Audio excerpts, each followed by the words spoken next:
Барлықтарыңызға қайырлы күн. Қалайсыздар? Сіздермен бірге Нұрболат ағай.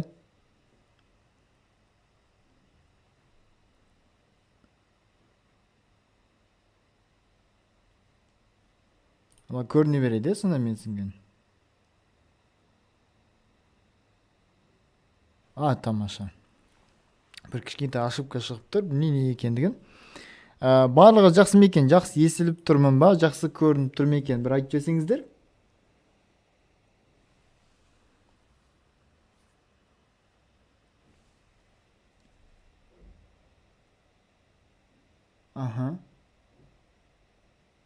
Тамаша. Мен музыка қойып анау-мынау істемеймін, бірден іске көшіп кететін боламыз. Жігіттер, қыздар, егер мысалы бұл жерде бірінші рет көріп отырған қыздар мен жігіттер болатын болса, ескертіп кетейін. Өзім таныстырып өтейін. Біріншіден есімім Мұхамеджан Нұрболат болады. Осы 140 онлайн курсында мен физика пәнінен сабақ беремін. Уже 2 жылдай болып қалды. 8 жылдық еңбек өтілім бар, және де 3 жылдық ништа тәжірибем бар. ОБТ эксперті болып есептелінемін, шүкір. Бұйырса бүгін енді керемет тақырыпты өтіп алатын боламыз. Еркін түсу деген. Уағалейкумассалам. Бастап кетейік. Бүгін сіздерге көзбен шығару әдісін үйрететін боламын. Яғни С деңгейлі есептердің өзі, мысалы мектепте бүйтіп бас қатырып 3 сағат шығаратын есептерді бір 10 секунд, 20 секундтың ішінде шығарып тастайтын боласыздар. Кім біледі, осыны үйреніп алып, мұғалімдердің өзіне үйрететін деңгейге шығып кететін мекесіндер. Бастаймыз. Бісміллә деп бастайық, ісіміз берекелі болсын. Барлығы жақсы деп жатыр екенсіздер. Онда мынандай мәселе. Жалпы еркін түсу дегеніміз осы ғой мінекей. Қолыңда соткаң бар еді, бір қарасаң соткаң жоқ, сөйтсең түсіріп алыпсың. Жалпы бұны өзің лақтыратын болсаң, онда ол еркін түсу болып есептелмейді. Жақсы, Нұрбек. Осы жағдай еркін түсу деп аталады. Еркін түсу. Ол дегенің сотканы түсіріп алу. Түсіріп алу.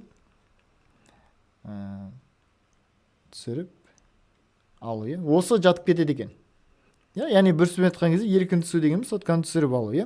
Бұндай жағдайдан енді Құдай сақтасын, тек керек кезде ғана сотка құласын десең, iPhone алған кезде ма, мысалы. Енді жалпы еркін түсудің өзіне келетін болса.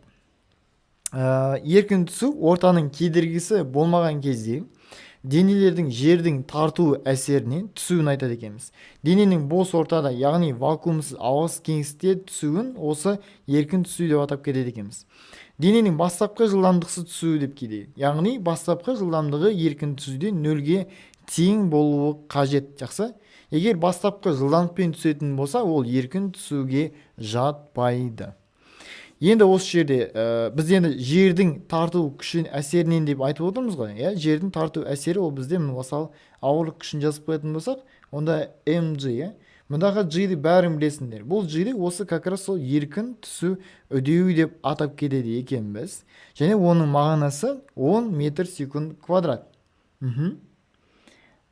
Дәл тек ауырлық күшінің әсерінен болатын түсуді қозғалысты айтып кетеді екенбіз. 9-81 деп келеді, енді біз жоқтап 10 деп ала береміз. Яғни бұның мағынасы еркін құлаған дене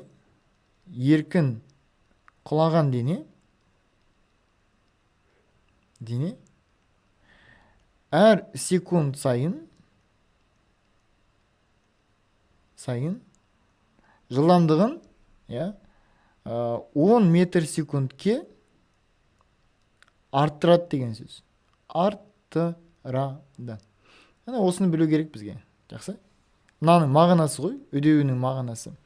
Енді жігіттер, қыздар, мәселе мынада болды ғой. Жалпы бұл еңбекте осы Галилейдің өте үлкен рөлі бар. Галилейдің өте үлкен рөлі бар. Неге? Өткен мынандай мәселе. Қай кірпіш бірінші құлайды? ОБТ-ның бір сұрағы. Жарты кірпіш және бүтін кірпіш. Қалай ойлайсыңдар? Қай кірпіш бірінші құлап кетеді екен? Өз ойларың комментарий жазып кетіңдер.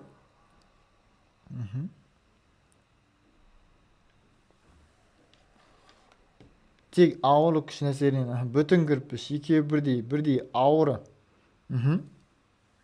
Қайсысы бірінші құлайды? Бірінші жерге түседі.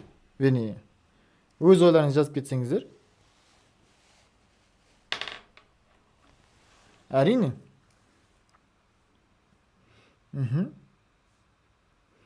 Неге бүтін кірпіш бірінші құлайды? Осындай аргументтеріңіз айтып кетсеңіздер, иә?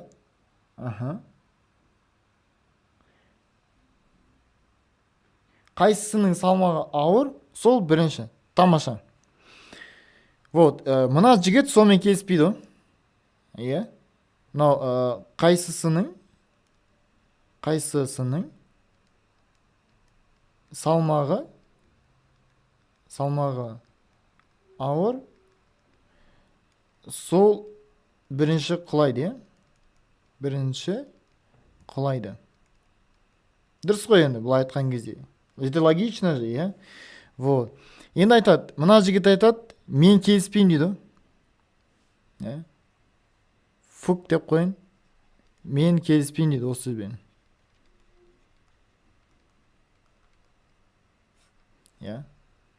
Протестую деген сияқты ғой. Яғни мынау қате дейді да. Осыны көрсету үшін былай дейді ғой. О, мына Пиза мұнарасы бар ғой, Сиракуз қаласындағы, Италияның астындағы. Вот сол жерге мына жерге бетіп көтеріліп барып, осы жерге шығып алып, әрине өз жалғыз емес, көптеген өзінің достарымен, ғалымдармен деш, бір үлкен, бір жеңіл тасталады, бір ауыр тасталады да. Содан кейін құлатады ғой. И құлаған кезде олар мына астында тұрған адамдар таңғалады ғой. Астыңғы адамдар таңғалады екен. Неге? Өйткені ол жерде бірінші құлайды ғой. Яғни бұл айтқан кезде бірінші құлайды, но дейді да. Бұл жерде тағы да бір зат келеді. Тығын деп немесе осы қауырсын деп келеді. Ол зат, мысалы балтамен қауырсын бірге тастайтын болсаңдар, ауада әрине қауырсын екінші болып түседі, яғни бірінші болып балға түседі как-никак. Өйткені ауыр деп айтамыз ғой. Мәселе оның ауыр емес екенінде екен. Айтады, ауасыз кеңістікте барлық денелер бір уақытта түседі дейді. Бірақ Галилей бұны өзі жасай алған жоқ. Жасаған ғалым, бақылаған ғалым Ньютон болып есептенеді екен. Жақсы? Енді мынандай эксперименттер бар негізінде. Мынандай бір әдемі эксперименттер бар. Мен жаңа келтіріп отырып, кішкене обновление анамына болып кетті. Ошибка шығарыпты да мына. Вот. Британ ғалымдары екі денені құлатады ғой.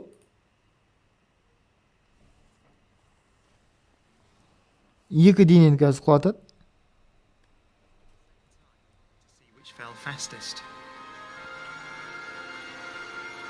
Қазір қауырсынмен бойлинг шығарып бар емес па? Екеуін іліп қойған ғой. Қазір жібереді сосын.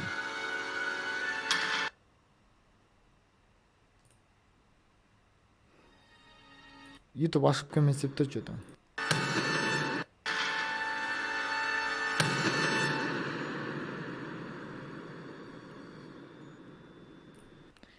Сонымен қайсысы бірінші құлайды екен? Но понятно да, қауырсын екінші құлайтындығы.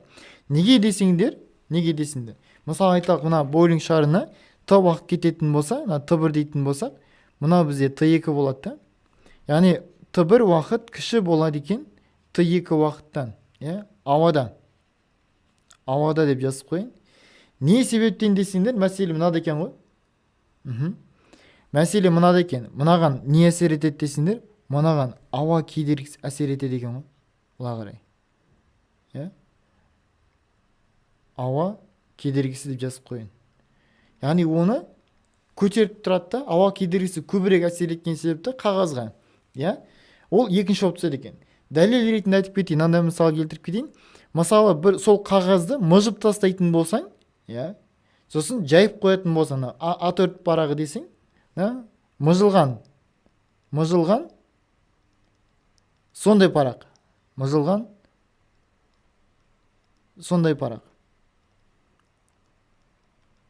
Но бір деп қоятын болсақ, екі дейге массалары тең ғой. яғни масса 1 тең болады масса 2-ге. Но ауада не істейді? Мыжылғаны тез түседі. Көрдің Лаура? Мыжылғаны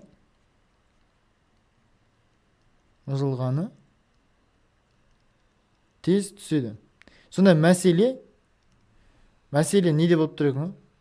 Мәселе массада емес та. Мәселе ауаның кедергісінде. Ауа кедергісінде. Ана ауа кедергісін ескермеңіздер деп жазып қоятын еді ғой, есіңде бар ма? Енді ауа кедергісін қалай жоқып тастауға болады?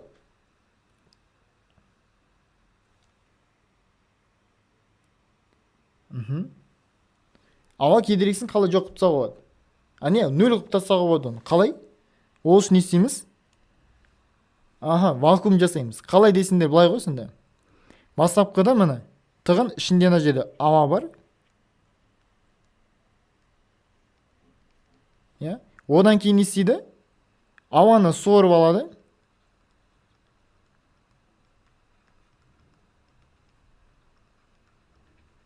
Ауаны сорып алады. Ауа жоқ, мына жерде сонда вакуумда.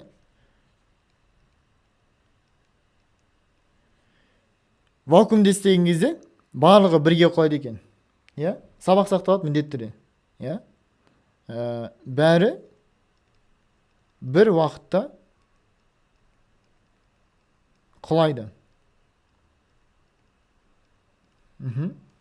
Вакуум деген лaf қой дейді. Тамаша. Енді осыны дәлел ретінде айтып кетейік. Мынандай мәселе бұл. Мына жігіттер ауаны сорып алады ғой. Ауаны сорып алады да жібереді. Ғажап дүние. Сонда қараңдаршы. Мына жігіт вакуумның өзін жасамай тұрып, мына екі кірпіш бірге құлайды негізде айтқан ғой. Үйде жасап көріңдер, мысалы қасықпен, үлкен қасықпен кішкентай қасықты бір биіктен лақтырып, одан кейін қарайтын болсыңдар, олар бірге түсіп кетеді екен. Жасап, оны мен инстаграмға белгілеп салып қойсаңдар болады. Енді жігіттер қыздар, енді бұл еркін түсуге тағы да бір мысалдар келтіруге болады. Мысалы жерде шатырдан құлаған мұз деген сияқты, ол да еркін құлап, құлап түседі ғой. Енді ол құлап түскен кезде оның қозғалыс түрін қарастырайық қазір. Физикасына қарай кіріп кеттік уже. Байқасыңдар, мына жерде 0 секунд, одан кейін жарты, 1, 1,5 және 2. Байқап тұрсаңдар, бұл қозғалыс түрі қандай? Қозғалыс түрі. Әр жарты секунд сайын олар не істеп жатыр? Көбірек жол жүріп жатыр, Әр секунд сайын көбірек жол жүріп жатыр. Демек, бұның жылдамдығы уақыт өте келе өсіп жатты деген сөз. Қозғалыс түрі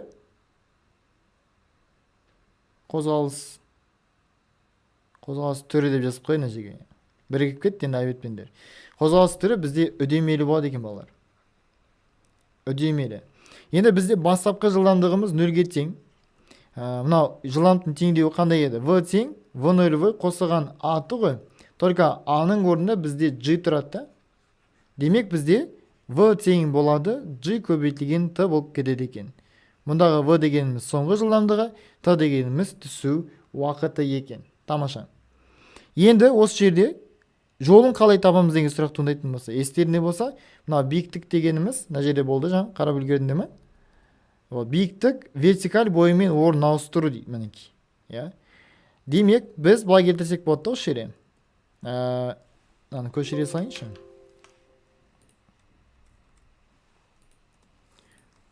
Былай келтірсек болады да. Негізінде үдемелі қозғалыс кезінде былай еді ғой. S тең V0T плюс А-ты квадрат бөлінген 2. Бірақ бізде V0 0-ге тең. Және үдеуіміз G-ға тең. Және S тең болады H-қа, дұрыс па? Сондықтан біз не болады? Нәжере сонда H тең болады G T квадрат бөлінген 2 болады екен. Жігіттер, қыздар, мына бүгіндікке екінші формуламыз, бағанағы біздің бірінші формуламыз болатын болса, мына біздің екінші формуламыз болып кетеді екен. Әрине, смело, спокойно үйретіп аламыз. Біз басынан бастаймыз ғой, 10 сыныптарға қатысты. Так, екі формула бар. Осы жерден біз t-ны түрлендіріп алу керек болады. Кей жағдайда, мысалы, осы жерден t-ны табатын болсақ, t тең болады. Көбейтіліп тұрған g-іміз мұнда бөлініп барады. Қосымша ретінде алсақ болады. Ал мына жерден t-ны табатын болсақ, кішкене сложный ол. t квадраттың өзін тауып алайық ол үшін. Екі бөлініп тұрды, келесі жаққа ол бөлініп барады. Көбейтіліп тұрған g-іміз мұнда бөлініп кетеді. Енді t-ның өзін табу үшін біз түбірге алып жібереміз, болды. 2h бөлінген g. Яғни бүкіл формула, қажетті формунаның бәрін салып қойдым. Жігіттер, қыздар, енді соны тек қана қолдану керек болады. Түбір астында 2h бөлінген g деп жазып қойған екен. Молодцы. Ал енді есебін шығарып көрейік. Жалпы мына үдемелі қозғалыс дегеніміз, үдемелі жылдамдық векторлан бағытта сәйкес деген сөз, мына сөз. Мына сөз үдемелі деген сөз. Үдемелі қозғалыс деген мағына береді. Үдемелі қозғалыс кезінде, оның жылдамдығы не істейді? Жылдамдығы артады деген сөз. Қай графикте жылдамдығы артып тұр? 11 сыныпқа да бұл пайдалы болады деген үміттемін. Ц-ден келі мысалы есепті 10 секундта шығарың келе ме? Там 10 секунд негізі артық айтып отырмын. 3 секундта шығады негізі. И то жай шығаратын болсаң. Әрине, бірінші график үдемелі қозғалысқа кіріп кетеді екен. Біліп жүрдіңдер, керек болады, Енді не үшін көрсеттім? Былай дейді ғой, 10-шы есеп, ОБТ-ның сұрағы, дене қандай да бір биіктіктен құлайды дейді. Дененің жылдамдық модулін уақытқа тәуелді график көрсетілген. Қай график бізде сонда еркін, құлаған дененің графигін көрсетеді?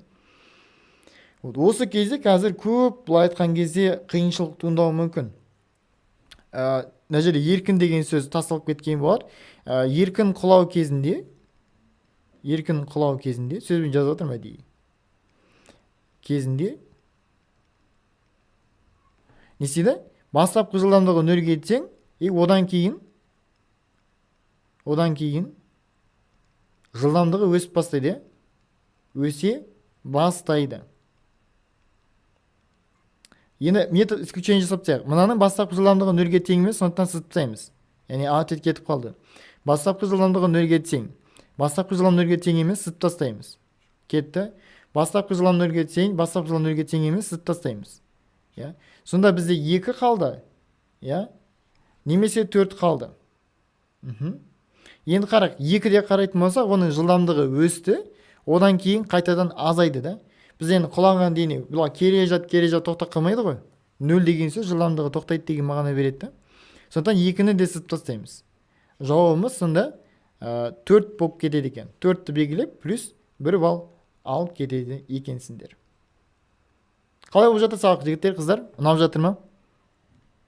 Сабақтың форматы қалай болып жатыр? Бөлісіп кетсеңдер. Так, енді бұл енді кішкене сәл оңай есептер ғой, оңайдан бастаймыз, Тыныштық күйінен дейді, құлай бастаған деген сөз, мына сөздер, осы 4 сөз, еркін түсу деген сөз. Еркін түсу бар, енді қарайтын болса, H бар, 4-9 метр. Одан кейін G бар, G-ді именно 9-да 8 деп ал деп отыр, метр секунд квадрат. И уақытты сұрап отыр бізден. Осы үшеуін байланыстырады, мынандай формула бар еді ғой, H тең болады GT квадрат бөлінген 2. Немесе бізде жаңа формула тапқан болатынбыз, T тең болады, түбірдің астында 2H бөлінген G. Орнына қойып жүреміз ғой. 2 көбейтеміз 4-9, бөлеміз 9-да 8. Түбірге алып жесек. 2-ні көбейтсек 9-да 8 болады. 9-да 8, 9-ды 8-ге бөлсек, бізде түбір астында 1 шығады. Түбір астында 1, бұл бізде просто 1 секунд болып шығып кетеді екен. Жауабымыз сонда А болады екен. Формула жасаймыз, практика істейміз, уайымдамаңдар. Кеттік. Биіктігі 80 метр көлбей мұнарадан дейді. Бастапқы жылдамдықсыз тасталған тастың дейді, құлау уақытын сұрап отыр.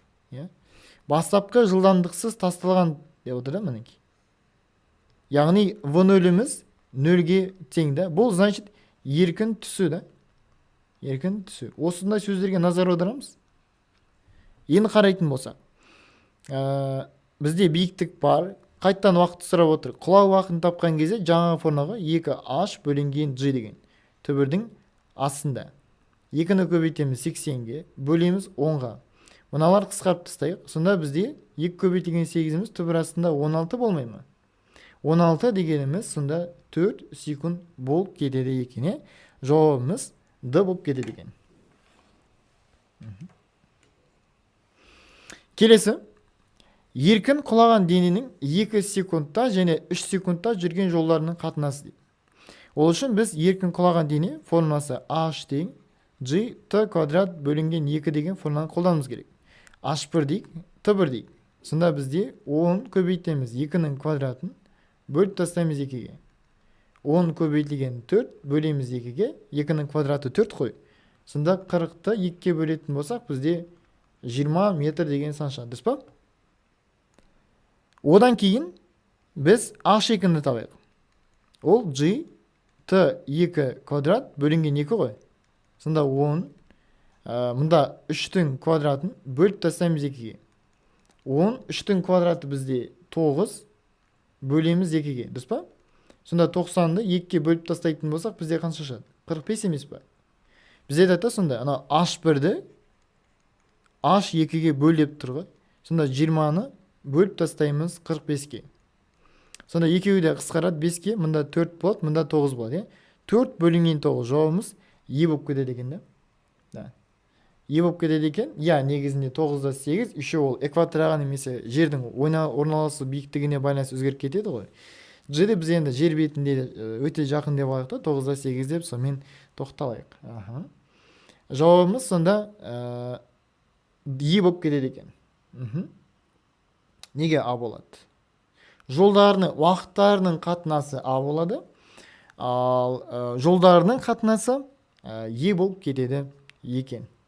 Осындай нәрсе. Яғни бізге пайдалы болып жатыр деп ойлаймын. Егер мысалы қазір қателеп жатқан болсақ, тіптен тамаша, бұл пайдалы болды деген сөз ғой бұл.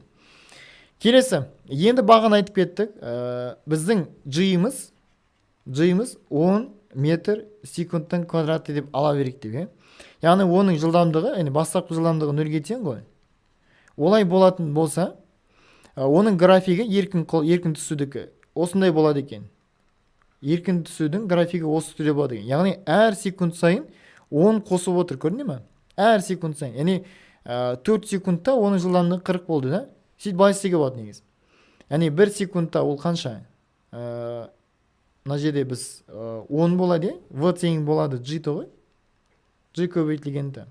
1 секундта 10 болады, 2 секундта 20 болады, ал 3 секундта 30 болады. Енді h-тарын табатын болсақ.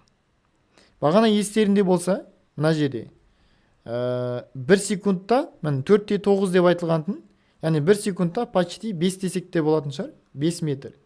Неге түсіндіріп берейін? Мысалы, g-ті квадрат бөлінген 2 ғой. Егер біз g-ді 10 деп алатын болсақ, мына 1-дің квадраты ғой, бөлеміз 2-ге. Сонда 10 көбейтілген 1 бөлеміз 2, 10-ды 2-ге бөлсек, бізде 5 деген сан шығады. Тура сол сияқты бағана жерде шығарған кезде 2 секундта 20 метр еді, ал 3 секундта 45 метр еді. Сақталады міндетті түрде, уайымдамаңдар. Мұнда сонда 20 метр жүріп кетеді 2 секундта, ал 3 секундта уже 45 метр жүріп кетеді екен. Не айтқым келеді ме? Жігіттер, қыздар, дәл қазір сфер лайфхак көрсетемін, который басқа курста айтылмаған, тек біздің курста алғаш рет айтылған. Қазір қолданып жүрсе, демек менің видеоларымды көріп жасап жүр деген үміттемін. Қолданыңыздар негізінде, өйткені қолдану үшін үйретіп жатқан жағдайымыз бар. Қараңыздар. Бірінші мұнда уақытты жазып қоямыз. Мұнда жылдамдықты жазып қоямыз. Мұнда биіктікті жазып қоямыз. Мұнда сосын 1 секунд дейміз. 2 секунд. Жалпы 6 секунд керек. Кесте құрайын деп жатырмыз қазір. 5 секунд және 6 секунд. 1 секундта оның жылдамдығы бағана білесіңдер, V тең болады G-ті мен 10 метр секунд болған де. Әдейі жазып жатырмыз, чтобы сандардың жанында өлшемдіктер болсын деп. Мұнда 20, мұнда 30. 4 секундта ол 40 болады, Және мында 50 болады, е. Мында 60 метр секунд болып кетеді екен. Бәрі түсінікті бұл жерде пока что. И бағана бізде 1 секундта 5 метр жүрген болатын. 2 секундта 20 метр болатын. 3 секундта 45 метр болатын. Естерінде болса, ана есеп шығардық біз. 4 секунд болды, 4 секундта 80 метр еді. Есептемей қойып оны. Қалғандар есептеуге тура келеді. H тең болады 10 көбейтілген 5-тің квадратын бөлеміз 2-ге. 10 көбейтеміз 25. Сонда бізде 125 метр болып кетеді екен. Және мынаны табайық, мынау 5 секунд тағысымы, H5 деп кетір, H6. 10 көбейтілген 6-ның квадратын бөлеміз 2-ге. 10 көбейтеміз 36 бөлеміз 2-ге.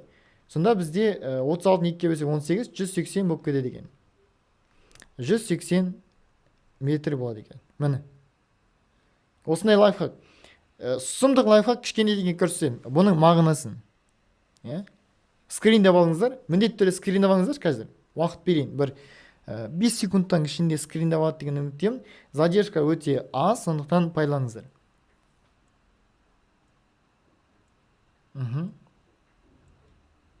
Міне уже Алина жерде көмектесіп жатыр. Секунд сайын сонда мында уже плюс 5, да, мысалы. Плюс 5 метр, плюс 15 метр, е. Одан кейін плюс 25 метр, плюс уже неше 35 метр, плюс 45 метр, плюс уже 55 метр екен. Скриндеп алдыңыздар. Мына жерде скриндеп алсаңыздар болады. Толықтыру жасап жібердік. Алиге рахмет, ұмытып бара жатыр екен. Енді мынандай мәселе. ОБТ-да мынандай сұрақтар кезігеді. Қараңдар. Дене 80 метр биіктен еркін құлайды дейді. Оның соңғы секундындағы орнын ауыстыру дейді. Соңғы секундындағы. Понимаете? Егер сендер бұны білмесеңдер, қаншама есеп шығаруға тура келеді. Рахмет, Нагим. Мында қараңдаршы, ол 80 метр осы жерде ғой. Мына. Осы жерде ол қанша жүрді? Яғни соңғы секунд, 3-ші секундпен осы екеуінің арасы емес па? Плюс 1 секунд бұл айтқан кезде. Сонда бізде просто 35-те белгілей саламыз. Дым есеп шығарған жоқпыз, қараңдаршы. Кестені жаттап алдыңдар, белгілей салыңдар. Жоқ, болмайды десеңдер, негізінде бұл есепті қиын қылып шығаруға болады. Немесе андай n-ші секундтағы жүрген жол деген бар. n-ші секундтағы жүрген жол деген бар. Ол үшін біз 80 метрді қаншада жүретін тауымыз керек болады. 2h бөлінген g түбірдің астында. 2 көбейтеміз 80 бөлеміз. Неге? 10-ға да тық-тық қысқарады. Түбір астында 16. Одан бізден 4 шығады. Осында формуласы былай болады. A бөлінген 2, 2n-1 деген бар. Осыған салатын болсақ, сонда бізде s тең болады. G ғой бізде енді. 10-ды 2-ке бөлеміз. 2 көбейтілген 4 дейміз, -1 дейміз. Сонда 5 шығады. 5-тен жерден неше? 8. Азайтамыз 1. 7. Сонда бізде 35 метр шығады екен. Қараңдар, сонда біз даже сұмдық оңай жол деген 2 формуланы қолдандық та. Сонда да жай ғой. Мұнда формуланы қолданбайсыңдар. Айтулар мүмкін мына жерде. Жо ағайна осы есепте ғана шығар, басқа есептерде басқаша болып келеді, сандары басқаша, формуласы да басқаша болуы мүмкін деп. Келісем. Онда мына қараңыздар. Айтады. Дене 80 метр биіктіктен құлайды, еркін құлайды. Оның құлауының соңғы 2 секундындағы орнын ауыстыру дейді. Уже мынау жұмыс жасамайды. Мынау уже покинул чат қой. Бірақ біз білеміз ғой, 1 секундта ол 5 метрдің. 2 секундта ол 20 еді. 3 секундта ол 45 еді, жаттап аласыңдар. 4 секундта ол 80 еді. Енді соңғы 2 секунд деген 2 секунд пен 4 секунд ғой.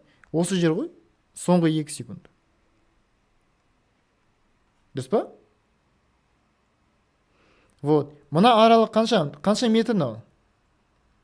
Қанша метр мынау? 20 метр мен 80 метрдің арасы қанша деген сұрақ қой. 60 метр, да? Мұнда Шаринген деп жазып жатыр. Менің бұл атауымды мен емес, оқушылар қойып берген. Сондықтан 60 метр. Аз айтамыз смело. Ұнап жатыр ма? Ай, ұнап жатса, осы жерде қазір мына сабақ от болып жатыр деп барлықтан бір 20 секунд берем. WhatsApp немесе Instagramға салып тастаңдар. 20 секундтық дүние. Алдың, сілтемені алдың, WhatsApp сториске сала салдың, да? Болмаса лайк басып тастаңдаршы. Кімде ондай мүмкіндігі жоқ, қарап, бағанан бері көріп жатыр қой. Бір лайктан басып жіберейік. Бұл нәрсені көбірек адам көрсін деген мақсатта ғана. Ап бәрекелді. Басқа мақсатымыз жоқ. Физикаға деген махаббаттар оясыншы. Әйтпесе біз деген көптеген есеп формула біраз шаршатады ғой негізі. Осындай бір әдем заттарды көріп үйреніп қалсын. Ай, молодец. Ал мүмкіндік бердім. Енді келесі 180 метр биіктен еркін құлаған дененің соңғы 3 секундтағы орын ауыстыруын тап дейді. Ананың кестені білсеңдер, онда спокойно ғой. Айталық, мысалы, жерге сызсаң, 1 секунд, 2 секунд, 3 секунд, 4 секунд, 5 секунд, және 6 секунд. 1 секундта ол бізде түсін ауыстырайын. 5 метр, 20, 45. Одан кейін бізде қанша? 80 вроде, да? 125 метр. Және мұнда 180 метр екен. Вот, 180 метрді ол 6 секундта жүреді. Біз жатқа білеміз, да, оны. Есептеп жатудың қажеттілігі жоқ. Егер есептейміз десеңдер, былай болады. 2h бөлінген G, 2-ні 180-ге көбейтесіңдер, бөлесіңдер 10-ға, да? Мына нөлдер қысқарды. Сонда түбір астында 36-дан 6 секунд шығады. Шықты ма? Ровно, да? Енді айтады, соңғы 3 секунд дегеніміз, ол мына 3 секунд емес пе? Осы жерден бастап 3 секунд, алғашқы 3 секунд, мынау бізде алғашқы 3 секунд, өзі бар жоқ 6 секунд болатын болса, алғашқы 3 секунд осы ғой. Және мынау бізде соңғы 3 секунд, дұрыс па? Сабақ сақталып беймінар, міндетті түрде. Осы жерде қанша метр жол жүрді енді қараңыз. 45 метрден 180-ге дейін қанша метр бар? Не істейміз? 180-нен азайтып жібереміз, 45-ті ғой. Тең 100, соңғы 5, 70 болады. Значит, 135 метрді бере саламын. Қараңыз. Спокойно ғой, тез ғой. Мұны С деңгей деп кім айтады, Мына есептерді С деңгей деп берген, но С деңгей емес қып тастады қой. Ренжімеңдер. Жалғастырамыз, а? Мынандай сұрақ бар ғой. Еркін түскен дене соңғы 2 секундта 60 метр жол жүрсе дейді. Оның барлық жолдағы уақыты, яғни қанша уақытта түскен дегенсіз ғой. Мынаны енді формуламен шығарып көр енді. Мынаны мектепке апарып, мұғалімге апарсаңдар, біраз қиналып қалуы мүмкін. Неге? Егер формуламен шығарсаң, шынымен де ол қиын болады, оңай болмайды ол. Бірақ егер 2 секунд, 3 секунд, 4 секунд, 5 секунд, 5 де жазсайықшы мүмкін. Мұнда уже 5 метр, мұнда уже 20 метр, мұнда 45 метр, мұнда 80 метр, мұнда 125 метр. Және 6 секундқа дейін жатты деп айтқан болатынмын. Сондықтан бізде 6 секундта уже бізде 180 метр болып келеді. Соңғы 2 секунд дейді. Мұна екеуінің арасын қарайтын болсақ. Мұна жерде қанша екен? Мұнда плюс 100 метр. Бұл емес екен. Так. Келесі аралықты қараймыз. Мысалы, мына аралықты қарайық. Мына аралықты қарайық. Бұл жерде қанша? 45 пен 125-тің арасы. Плюс қанша метр?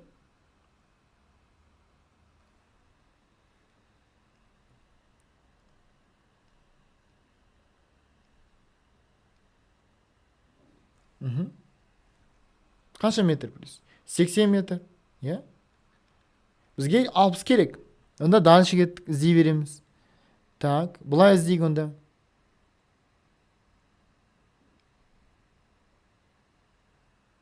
Осы екеуінің арасы қанша метр? 20 мен 80 арасы. Осы ғой дейді. Иә? 60 метр. Все, қарасыңдар сонда. Жауабымыз сонда қанша секунд екен соңында? Соңғы 4 секунд екен, аяқталатыны. Болды? Сәді белгілей саламыз.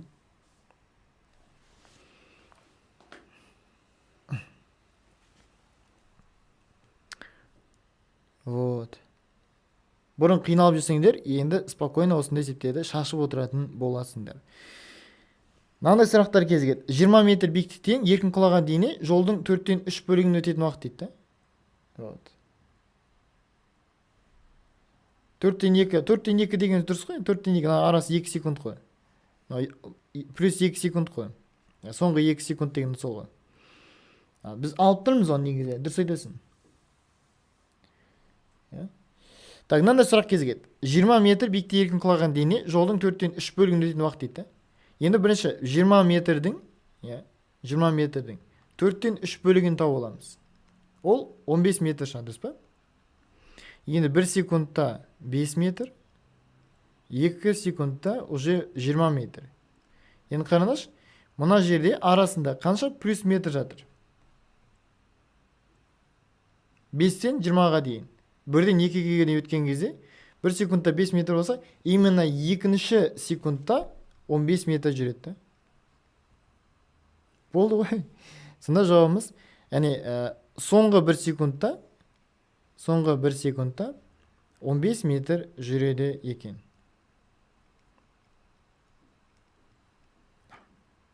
Өз бар ғой 2 секунд қой. 1 секундта 5 метр, 2-ші секундта уже 15 метр жүріп тастайды. Сұрақтар өте күрделі болып қойған келгенмен, бірақ формуламен шығарсаң өте күрделі да. Бірақ бағана мен көрсеткен, мына кестені қолданатын болсаң, қиын емес. Хорошо? Так.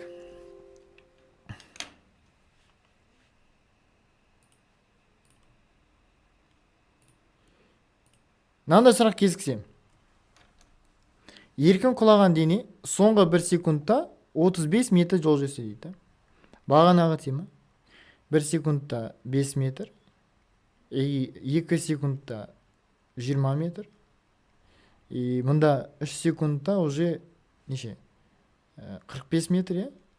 Және 4 секундта уже неше? 80, 5 секунд қана сыйды енді, 125 метр. Егер 5 секундта құлаған болса, мына жерде плюс қанша? Плюс 45. Значит, біздікі емес. Ең қараймыз, мына жерде плюс қанша? Рахмет, дерзкий талап жатсыз дейді. От души. 35 метр. Болды ғой? Яғни біздің денеміз 4 секундта құлайды деген сөз. 4 секундта оның жылдамдығы V тең болады G десек, 10 көбейтілген 4 тең болады 40. Кестені жатқа білсең, бұны да шығармайсың да. 3-тен 4-ке дейін дәл айтасың. 3 секундта 4 секундқа дейін плюс 35 метр жүріп кетеді екен. В керек дейді. Немесе мынандай мәселе бар. Бұны формамен де шығарып алады. Соңғы секундқа бұл. Соңғы секундта айталық бітсең болады, мысалы. S тең болады A бөлінген 2, 2n минус 1 деп. N-ді тапсаң болады, сол как раз соңғы секунд болады. N соңғы секунд. Сонда да жерде альтернатива ұсынайын, тек қана біреуін ғана үйретіп қана қоймайын, бірақ жол біледі екен мына ағай демесін. Так, 2n минус 1. Так, сонда 35 тең 5 2n минус 1. Қысқарады, мұнда 7.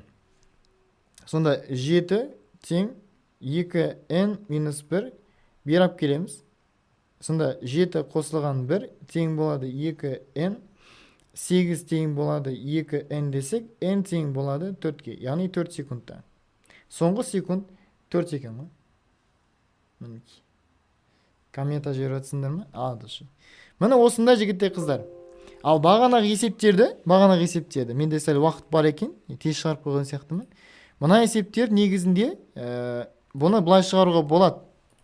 Жігіттер қыздар, Бұны былай шығаруға болады. N деген соңғы секунд деген сөз. Рахмет, Нұрай. Бұны былай шығарады. 80 метр биіктен еркін құлайды, соңғы секундта орналасты. Бірінші қанша секунд екенін тауып аламыз. Мектепте осы үйретеді негізінде.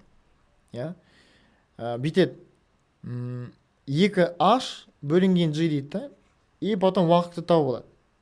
Сонда 2 көбейтілген 80 бөлеміз 10 дейді. Түбірасын алады. Тық-тық, потом түбірасында 16. 4 секунд шығады екен. Яғни бізге h 3 секундтаған тауып керек деген сөз ғой. Онда g t квадрат бөлінген 2, 10 көбейтеміз 3-тің квадратын бөлеміз 2-ге. Сонда бізде 10 көбейтеміз 9 бөлеміз 2, 92-ге бөлсек 45 метр шығады екен. Сонда бізде h4 бізде ол 80 метр ғой. Яғни соңғы секундтаған табу үшін білсеңіз h4 минус h3 болады да сонда. Яғни бізде 80-нен азайтамыз 45-ті. Сонда бізде 35 метр шығады екен. Қарап отырсаңдар, на ровно месі 3 есеп шығарып отырмыз ғой. Бұны бүйте салуға болатын еді да. Көрдіңдер ме? Не жеткізім келіп отыр сендерге? Бағанағы мына есепте де шығаруға болады формуламен. Болмайды емес, болады. Көрсетіп кетейін. Мысал, мына есепте. Бір есепте бар, вообще айон есепте. Оларды шығарамыз. Так, 180 метр биіктен құлаған дененің соңғы 3 секунд тағын дейді. Біз бірінші қанша секунд екенін тауып аламыз. Яғни 2 көбейтілген 180, сразу істей берейін, бөлінген 10 түбірдің астында. Тық-тық қысқарады, түбір астында 36, тең 6 секунд. Біз 3 секунд тағын табамыз. Сонда h 3 секунд тағын тауып аламыз. Алғашқы 3 секунд. Ол g квадрат бөлінген 2. 10 көбейтеміз 3-тің квадратын бөлеміз 2-ге. 90-ды бөлеміз 2-ге, сонда бізде 45 шығады екен. Бағанағы тема, именно соңғы 3 секундтағы орналастыруын табу үшін біз мына общийдан азайтып тастаймыз 3 секундтағысын, дұрыс па? Алғашқы. Сонда бізде 180-нен азайтамыз 45-ті, тең 135 метр болып келеді екен. Бүйтіп отырмай-ақ қоюға болатын еді, просто жаңағы қолдану арқылы да мен. Жаңағы мынандай тәсілмен тез-ақ табыла қоятын еді, мысалы жерге. Тық-тық қоя салдың. 6-ға дейін жаттаңдаршы, одан кейін керек емес. Эфир сақталып міндетті. Мына жігіттей қыздар. Жалпы осы еркін түсу тақырыбының қазір сендер А деңгейінде, Б деңгейінде, С деңгейінде шығарып тастап отырсыңдар. Жалпы есептер осылай болып келеді.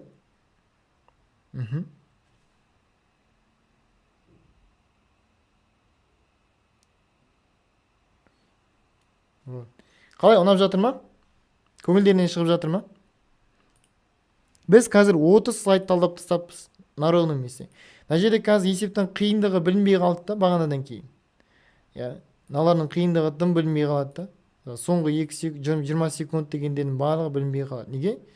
Айтпақшы бір есеп шығарып тастайық.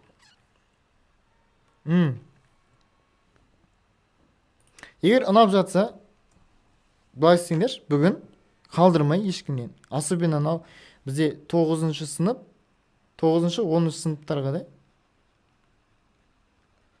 біздің курсқа тіркел деп айтсаңыздар. Бұл тек қана еркін түсу ғой негізі.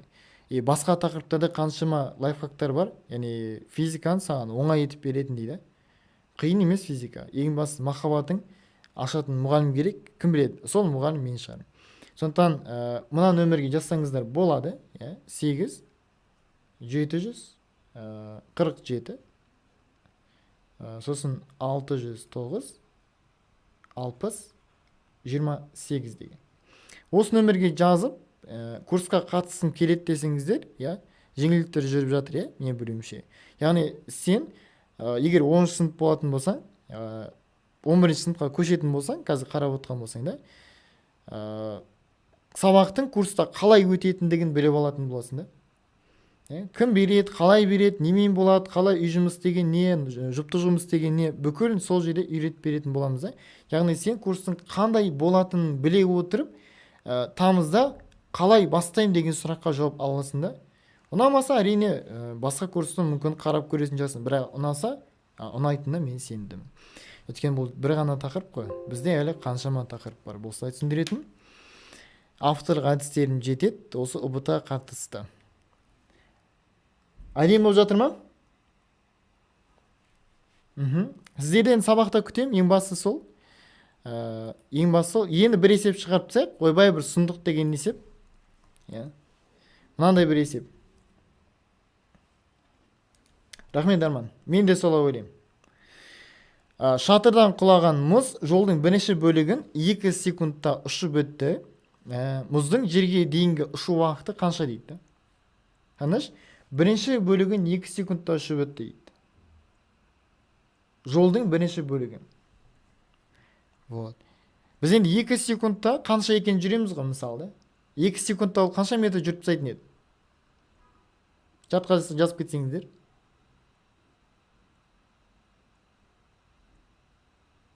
Мхм. 20 метр жүріп тастайтын, Бұл жолдың жартысы ғана. Бұл жолдың жартысы ғана. Ал барлық жол қанша сонда? Барлық жол қанша еді? Рахмет, Махаббат. Жартысы 20 болатын болса, барлық жол қанша болу керек, 40 метр болу керек. Енді қараңдар, мен сендерге бағана жаттатқан себебім сол да. Естерінде болса 1 секундта 5 метр еді. 2 секундта ол 20 метр. Ал 3 секундта 45 метр еді ғой. Біздікі 40 метр ғана жүреді да. Сонда қай әдетті белгілер едіңдер?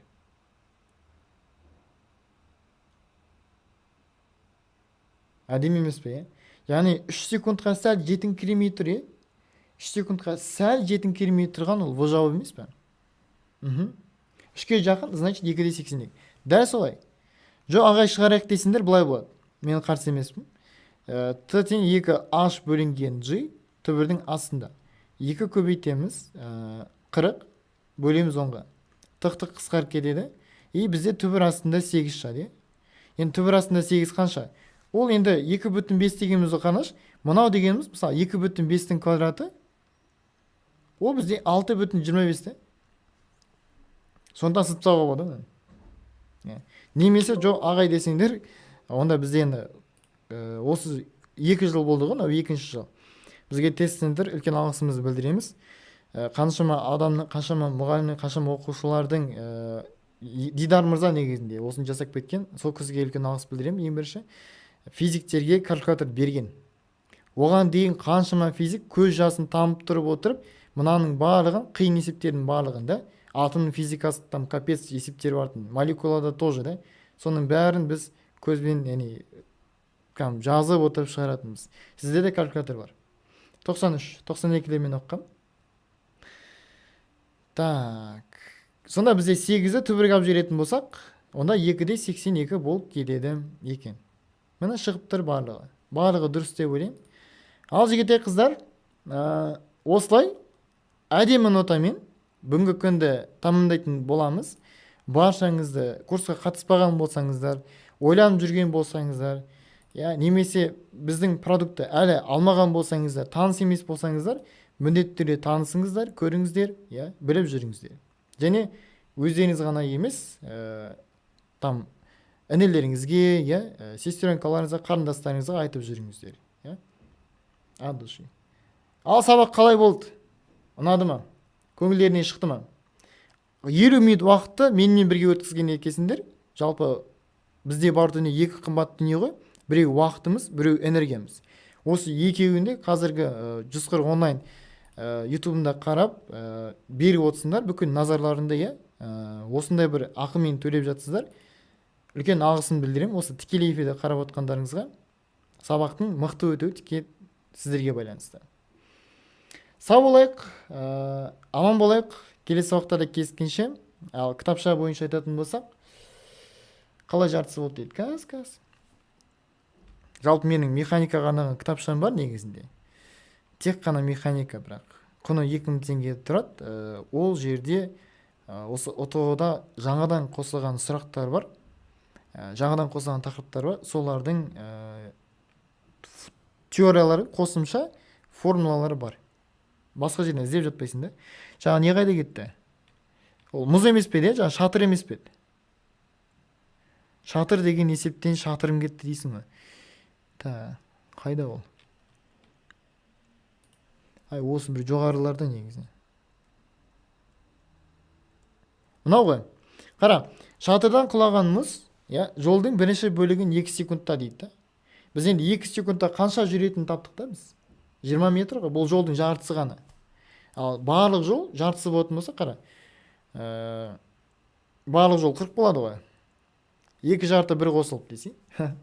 Сондықтан 20-20 сен 40 болып кетеді. Қалған уже неге салсадық, формаға салсадық. 2 бөлінген жиға салдық та. Бір қарағанда қиын есеп болып көрінуі мүмкін. На самом деле олай емес. Так. Ол анау неге байланысты ғой, Крито ТВ. Ол уже еркін түсу үдеуі планетаның массасына да, ол құлайтын дененің массасына тәуелді емес. Осы екеуін ажыратып алайық. Жақсы? Ол еркін түсу үдеуінің басқа нәрселерге тәуелділігін бүгін қарастырмаймыз. Бүгін тек қозғалысын қарастырып өттік. Бірінші бөлік деген жартысы дегенсіз ғой? Бірінші жартысы дегенсіз ғой? Там алман аласында бір бөлігін мен жедім, екінші бөлігін сен жедейсің ғой? Сол сияқты ғой. Ал енді осындай нотамен аяқтаймыз. Бөлісе жүріңіздер, Инстаграмда болсын, WhatsAppта болсын, айтып жүріңіздер, е? Сау болайық.